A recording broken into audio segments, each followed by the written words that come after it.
कोलकाता के new market में एक प्रोटेस्ट रैली फ़लस्तीन के हक़ के लिए किया गया, सेव ह्यूमैनिटी सेव लाइफ के नाम पर। लोगों का कहना है कि जो जुल्म फ़लस्तीन में हो रहे हैं, जो जारहियत और बर्बरियत वहाँ पे किया जा रहा है, इसे इस्लामी ममालिक को रोकना चाहिए। लिहाजा हम कोलकाता के मुसलमान न सिर्फ इसके लिए दुआ करें बल्कि इसराइली प्रोडक्ट का बाइकाट भी करें। आइए लोगों ने क्या कुछ कहा वहाँ पे, हम से बात करते हैं जो लोग मुकर्ररीन थे। नहमदुहु व नुसल्ली व नुसल्लिमु अला रसूलिहिल करीम, अम्मा बाद। अज़ीज़ान गिरामी, रफ़ीक़ान मुहतरम, 1948 में इसराइल का वजूद अमल में आया और उसके बाद से ही वहाँ के असल बाशिंदों और वहाँ के रहने वालों पर जुल्म और बर्बरियत की दास्तानें लिखी जाने लगीं और बेदरीग वहाँ के लोगों का कत्ल आम और उनका नरसंहार किया जाने लगा। और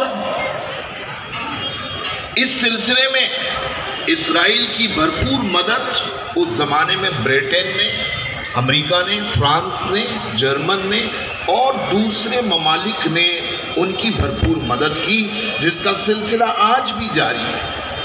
अभी गुज़श्ता 2 बरसों से 2023 7 अक्टूबर से मज़ालिम की एक नई दास्तान तहरीर की जा रही है और पूरा गज़ा मलबों में बदल कर रह गया है। कोई इमारत सलामत नहीं है, ना कहीं कोई मकान बाकी है, ना कोई स्कूल बाकी है, ना कोई कॉलेज सलामत है। हत्ता के अस्पतालों तक उन पर भी बमबारियां की गई और उन्हें भी मिसाइल का निशाना बनाकर तहस नहस कर दिया गया। और ये इंसानियत के नाम पर आंसू बहाने वाले मगरबी ममालिक, मुझे अच्छी तरह याद है 2011 में यूरोप के साहिल पर एक बच्चा जो शाम से हिजरत कर रहा था, उसकी लाश पाई गई तो उसको लेकर इंसानियत के लिए वावेला और आंसू बहाने का काम यूरोप के लोगों ने किया और ये तासुर देना चाहा कि उन्हें इंसानियत की बड़ी कद्र है, बड़ी फिक्र है। एक बच्चे के लिए आंसू बहाया गया, लेकिन यहाँ 50,000 बच्चों का कत्ले आम किया गया है और रोजाना इसका सिलसिला जारी है, लेकिन कोई आंसू बहाने वाला आपको नहीं दिखेगा। आप देखेंगे कि वही ब्रिटेन, वही फ्रांस, वही जर्मनी, वही अमेरिका, वही कनाडा और दूसरे मगरबी ममालिक पूरी ताकत और कुव्वत के साथ जालिम इसराइल की पुष्टपनाही करते नजर आ रहे हैं और उन्हें बम बारूद और मिसाइल देकर उनके हाथों निहत्थे फिलिस्तीनी अवाम का कत्ले आम कर रहे हैं। बातें बहुत सारी कही जा सकती हैं। मैं WUNO के जनरल सेक्रेटरी से मुतालबा करता हूं कि अक़वाम मुत्तहिदा का क़याम इसलिए अमल में आया था ताकि जालिम हुक्मरानों को लगाम लगाई जा सके और दुनिया के तमाम खित्तों में इंसानियत के तहफ़्फ़ुज़ को यकीनी बनाया जा सके। WUNO ने 90 की दहाई में इराक़ पर पाबंदी लगाई। क्यों? क्योंकि उन्होंने कहा कि सद्दाम हुसैन दुनिया के लिए खतरा बन गया है। 2011 में ग़द्दाफ़ी के खिलाफ लीबिया में पाबंदियां आयद की और कहा गया कि ग़द्दाफ़ी दुनिया के लिए खतरा बन गया है, जबकि तारीख गवाह है कि सद्दाम इराक के सुनहरे और उभरते दौर का एक अजीम हुक्मरान रहा है। इसी तरह ग़द्दाफ़ी ने भी अपने मुल्क लीबिया को पस्ती से उठाकर आसमान की बुलंदी पे पहुंचाने का काम किया था, लेकिन अक़वाम मुत्तहिदा और नाटो ममालिक ने इराक, लीबिया, शाम और दूसरे ममालिक पर पाबंदियां लगाकर अपनी फौज वहां भेजकर वहां की हुकूमत को बर्खास्त करके जालिम इसराइल को प्रोटेक्ट करने का काम किया। तो जो लोग अपने मुल्क की बेहतरी का सबब थे, उन्हें बिलजबर गद्दियों से उतारा गया और ये गासिब इसराइल जिसने अपने घिनौने अज़ाइम और ग्रेटर इसराइल के मंसूबे को फैलाने के लिए एक के बाद एक न सिर्फ ये कि अर्ज़ मुक़द्दस फ़िलिस्तीन और गज़ा के मुसलमानों का लहू बहा रहा है, बल्कि लबनान, शाम और यमन और उसके अलावा ट्यूनिस, कतर और दूसरे ममालिक पर, ईरान वगैरह पर भी हमलावर होकर उसने अपने अज़ाइम को बिल्कुल क्लियर कर दिए हैं। तो मैं मुतालबा करता हूँ अक़वाम मुत्तहिदा और उसके ज़िम्मेदारान और उसके जनरल सेक्रेटरी से कि अमन फ़ौज फौरी तौर पर गज़ा और अहले गज़ा की हिमायत के लिए, उनके प्रोटेक्शन के लिए, उनके तहफ़्फ़ुज़ के लिए उतारा जाए। और आलमी अदालत से मुतालबा करता हूँ कि इंसानियत के बदतरीन दुश्मन नेतन्याहू को कटहरे में खड़ा करके उसे करारे वाकई सजा दी जाए। साथ ही साथ मैं अपने मुल्क के हुक्मरानों से भी मुतालबा करता हूँ कि जालिम के साथ नहीं बल्कि मजलूम के साथ खड़े हो, इसलिए कि यही हमारे मुल्क की रूह रही है, यही गांधी जी का मौक़िफ़ रहा है, यही सुभाष चंद्र बोस का मौक़िफ़ रहा है, यही पाक के हुक्मरानों का भी मौक़िफ़ रहा है।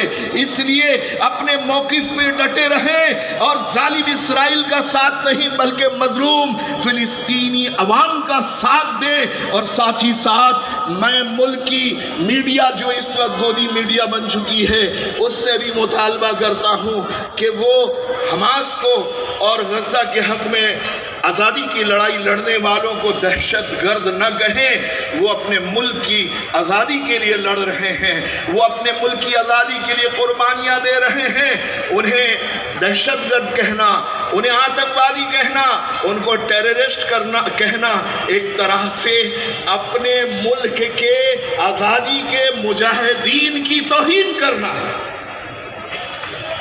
साथ ही साथ मैं आम आवाम से मुतालबा करता हूँ कि आप और हम यहाँ जमा होकर बराह रास्त इसराइल की हुकूमत पर कोई जोर नहीं डाल सकते, लेकिन उनके प्रोडक्ट्स का बाइकाट करके उनके माली नफ़े को कम कर सकते हैं। तो जो हम कर सकते हैं वो हमें ज़रूर करना चाहिए।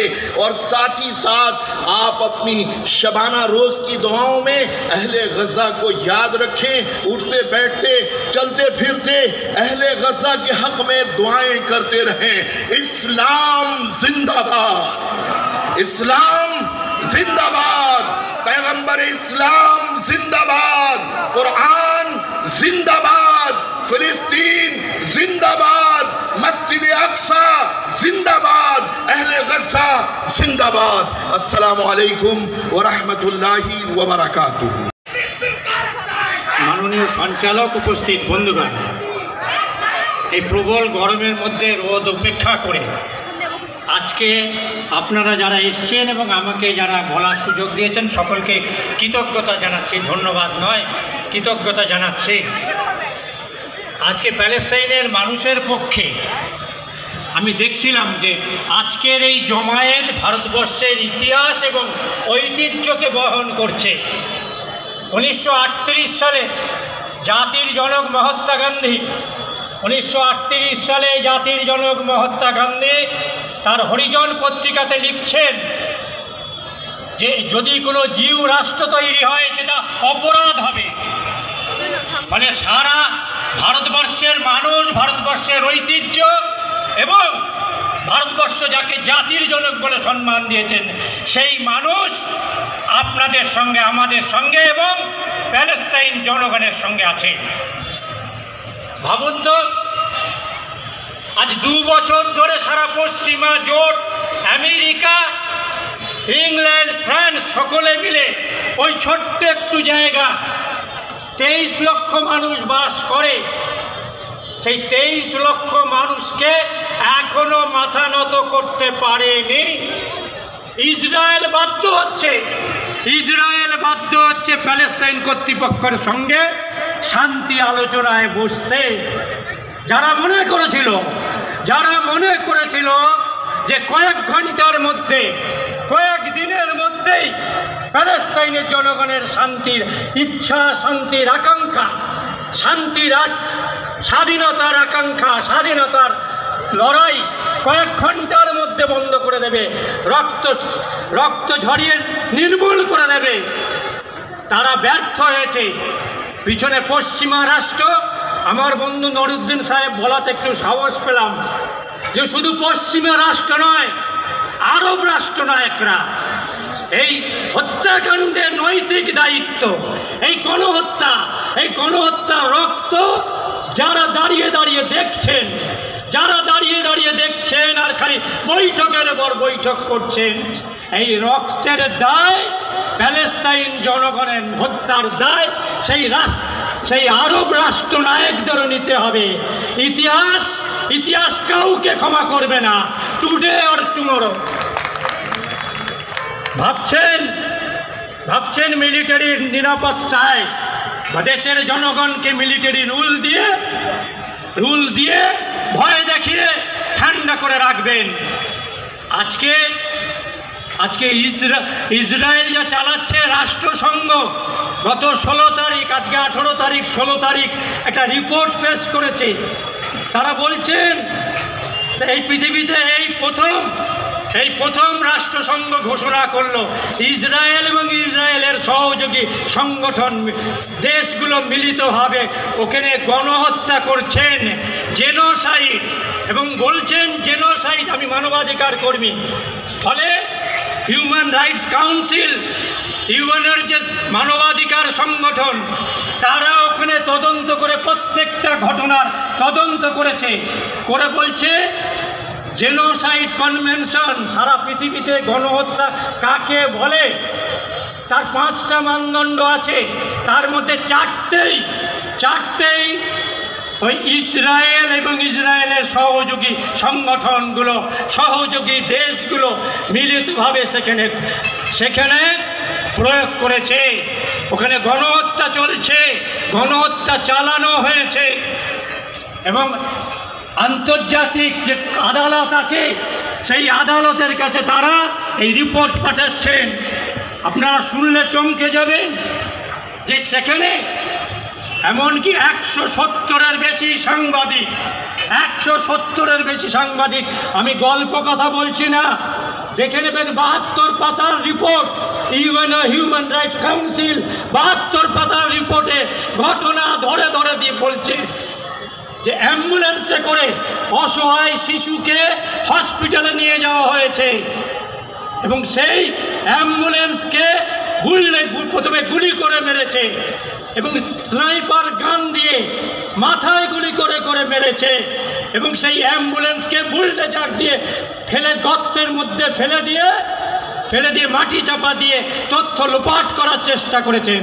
ইউএনের ইন্ডিপেন্ডেন্ট ইনকোয়ারি কমিশন, রাষ্ট্রসংঘের ইনকোয়ারি কমিশন, তারা দেখেছেন, তারা তদন্ত করে বার করেছেন যে কিভাবে সেখানে একের পর এক গণহত্যা চালানো হয়েছে। ওরা মনে করে গণহত্যার নিয়ম হচ্ছে একটা গোটা এথনিক গ্রুপ, রিলিজিয়াস গ্রুপ, তাকে মেন্টালি বডিলি খতম করে দিতে হবে, এবং তারা যাতে সংখ্যায় বাড়তে না পারে। দেখবেন ওই জন্যই তালিকাতে প্রথম মহিলা এবং শিশুদের লম্বা হত্যার তালিকা, যাতে তারা ওই প্যালেস্তাইন জাতি নিশ্চিহ্ন হয়ে যায়। এটা জেনোসাইড কনভেনশন পরিষ্কার বলেছে, একটা জাতিকে নিশ্চিহ্ন করে দেওয়ার অন্যতম হাতিয়ার হচ্ছে শিশুদের হত্যা করো, মায়েদের হত্যা করো, যাতে তারা সংখ্যায় বাড়তে না পারে। কতজন হেলথ ওয়ার্কারকে মেরেছে জানেন? 1400 হেলথ ওয়ার্কারকে মেরেছে। এবং ওইখানে রেড ক্রিসেন্ট, প্যালেস্তাইন অথরিটির যে রেড ক্রিসেন্ট, তাদের 48 জন ফ্ল্যাগ লাগানো আছে, অ্যাম্বুলেন্সে ফ্ল্যাগ লাগানো আছে, লাইট লাগানো আছে, তারপরেও 48 জন রেড ক্রিসেন্টের অ্যাক্টিভিস্টকে, ভলেন্টিয়ারকে হত্যা করেছেন। ফলে আমাদের আল্লাহ দিতে হবার কোনো কারণ নেই। ভারত সরকার হঠাৎ করে ইসরায়েলের পক্ষে ভোট দিয়েছেন, আল্লাহ দিতে হবার কোনো কারণ নেই। চীনের সঙ্গে দোস্তিতে একটু করকে দেয়া, পরের খবরটাও দেখে নেবেন, কয়েক হাজার কোটি টাকার ইসরায়েলের সঙ্গে তার পরদিনই চুক্তি হয়েছে। ফলে আনন্দিত হবার কারণ নেই। এই গণহত্যা যারা ইসরায়েলের সঙ্গে কোনো সম্পর্ক রাখে, ভারতবর্ষের মহান ঐতিহ্য, তার ভারত সরকারে হচ্ছেন প্রথম ভারতবর্ষ প্রথম দেশ যারা নন আরব দেশ, আরব দেশের বাইরে পিএলওকে স্বীকৃতি দিয়েছিল। প্যালেস্টাইন লিবারেশন অর্গানাইজেশনকে 1988 সালে স্বীকৃতি দিয়েছিল। পৃথিবীর প্রথম ভারতীয়, প্রথম নন আরব দেশ। আমরা সেই দেশের নাগরিক। আমরা প্যালেস্টাইনের জনগণের পক্ষে আছি, ছিলাম এবং থাকব। আগামী দিন এই হত্যাকারীদের ইতিহাস নয়, ইতিহাস হিটলারকে যে জায়গায় নিক্ষেপ করেছে, ছুঁড়ে ফেলে দিয়েছে, এই নেতানুয়া এবং তার দেশি বিদেশি আরব এবং ভারতবর্ষে তার দালালদেরকেও একই জায়গায় ফেলে দেবে। এই কথা বলে আপনাদের সকলকে ধন্যবাদ জানিয়ে শেষ। Israel down down down. অসংখ্য ধন্যবাদ ছোটন দাস মহাশয়কে। এরপরে বক্তব্য রাখবেন মুফতি